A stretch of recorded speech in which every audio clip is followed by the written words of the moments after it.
Hey guys, it's me, Halloween Dan, and I am doing a video that was supposed to be the video of my completed haunt, but it's not. It's not of my completed haunt because my haunt isn't complete. What did he say? And the reason I'm making this video is because I fear that there isn't going to be a singular point from now until Halloween, maybe even including Halloween itself, where my haunt would be what I would consider complete. What? So for that reason, I am showing it now while it's relatively dry, while it's not too windy, to show you where we're at with phase 3, though it is a somewhat depressing picture.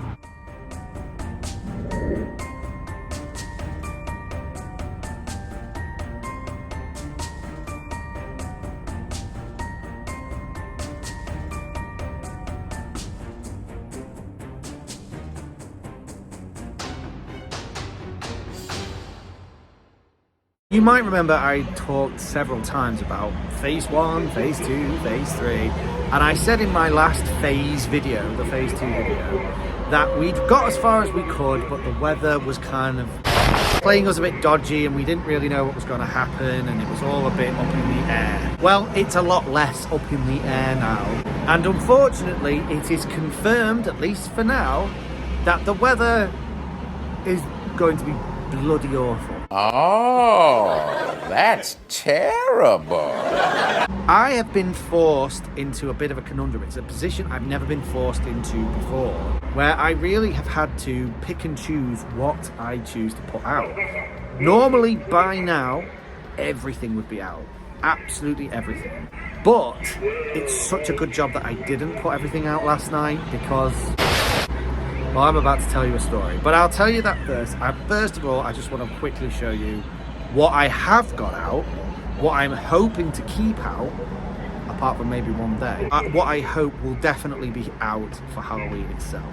So let's have a look. So starting on this side of the haunt, as always, we have my witch's house, who have now got their witches in it, which is always great. We've got Lethal Lily. Her eyes are opening and closing as they should. If you remember rightly, last year they had stopped opening and closing, which was a bit depressing. We've got my Cauldron Sterling Witch, who is still going pretty strong. She's still working pretty well. We've got a whole bunch of other witchy nonsense down here, including the Dancing Witch. It's all looking pretty good, and the roof on the house is staying on, and they're all dry, and nothing's gotten too wet. And yeah, it's all looking good. The extension is still empty. There is no witch. She is supposed to be going in there, but I think I'm going to leave her until Halloween to actually put her in there, because to actually get her stood in there is a bit of a pain in the backside that I didn't actually appreciate how difficult of a thing it was to actually do to get her to stand in there properly. My garden kind of slants that way, so right now I'm not going to push the envelope too much, and she can go in there when I have chance. We've got my Static Witch. I've still done nothing with the cauldron. Jenny Greenteeth is still in the pond. She's still looking okay. We've got our big spider on the porch and his little spiders hanging from it. The graveyard is pretty much identical to what I showed the other day, with our big Reaper and our jumping spider and our moving things. We've got the addition of our Headless Horseman. And then over here is the 2 other animatronics that I've dared to add, which is our Frankenstein's monster, who has been looking really good. He's been going off. He's been just looking really good in general. And we've got our John Doe, which, as you can see, I haven't done anything strange with. I haven't added the mask. I haven't added the hands. I haven't even painted the feet. I was gonna do all these things, but I changed my mind and decided to get him in. Plus, he isn't gonna be able to stay out because he's not weatherproof, so I will be bringing him in anytime it's gonna rain. Which brings me to why I haven't filled the horn, why the display is not complete, why Dr. Illume is not in that doorway, why the dragon, the Wailing Phantom, and all my other smaller animatronics are not filling this section, and why it looks so empty. Because last night we had an incredibly severe windstorm. that was not really predicted, to be honest. It was half predicted. We kind of knew it was going to be a bit windy, but we had no idea it was going to be as windy and as destructive as it was. And if you're wondering why is there a random piece of timber sort of hanging there, Dan? Well, it's because this morning, about 6 o'clock in the morning, this castle decided to break. That's terrible. It literally broke, it shifted, the pallets moved. All of the supports that I had got were either broken, snapped, or had literally been pulled, heaved from the ground. The castle was not in a good place. This little back room area that I built was completely caved in, and some of the foam panels, that one there specifically, had literally given way. A whole bunch of stuff had spilled out from inside that little room. And to say that that was a shock is an understatement. I've never had such a destructive night of weather in all the years I've been doing my display. The Reaper, he survived okay. You'll notice I've weighted them down with paving slabs. He survived okay.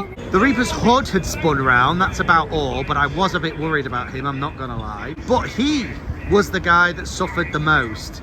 You can see I've had to sort of make my own kind of tethers to tether him down, because the wind was coming from this direction, it was blowing the castle, and that's how that fell apart. And it was like hitting him dead on.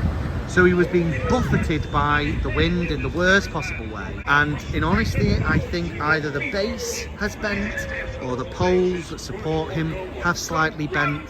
Something isn't what it should be. So yeah, it was a pretty bad night, to be honest, and I didn't get a lot of sleep because I spent most of the evening worried about these guys and whether I'd made the right choice in putting any of them out or leaving any of them out. I was really contemplating bringing them all in about 4 o'clock this morning. It was pretty hairy. And so it is for that reason that I am choosing to play it safe with what I put out and what I don't put out. It's really sad that it's looking like this. It's actually making me a bit depressed. I just can't risk it. I don't want these things to get destroyed. I work too hard and pay too much money to have these things destroyed by the wind or the rain. And unfortunately, this week is looking incredibly, depressingly bad. It already did, and it keeps on changing. Thursday is down as being quite windy, like even windier than the wind that destroyed the castle. Nice. So that could be fun. But the wind is supposedly coming from a slightly different direction. It might help. If it is going to be that windy though, I will be bringing in my animatronics. I will be doing something I've never done before, and I will be bringing in everything. I literally will bring in everything, and they just will have to sit in the house. And then Halloween itself keeps on changing. Yesterday it changed to dry in the evening, a bit wet in the morning. Now it's the other way around. It's dry in the morning, wet in the evening. Hopefully that proves to change. There is still time for it to change. It's literally, the weather forecast has changed every single day that I've looked at it. Actually, it's changed on an almost hourly basis. So I'm hoping that that too changes, but we will just have to see. Right now though, guys, that is it. This is as far as I've managed to get with my phase 3. I'm hoping that some of the weather predictions are wrong, and that maybe by Halloween we might be able to put out a few more of my animatronics, and it might actually look how I want it to look for Halloween itself. But at this point, it's in the lap of the gods. We will just have to see. Anyway, guys, thank you so much for watching, and I will see you in the next one. Keep it spooky. Bye.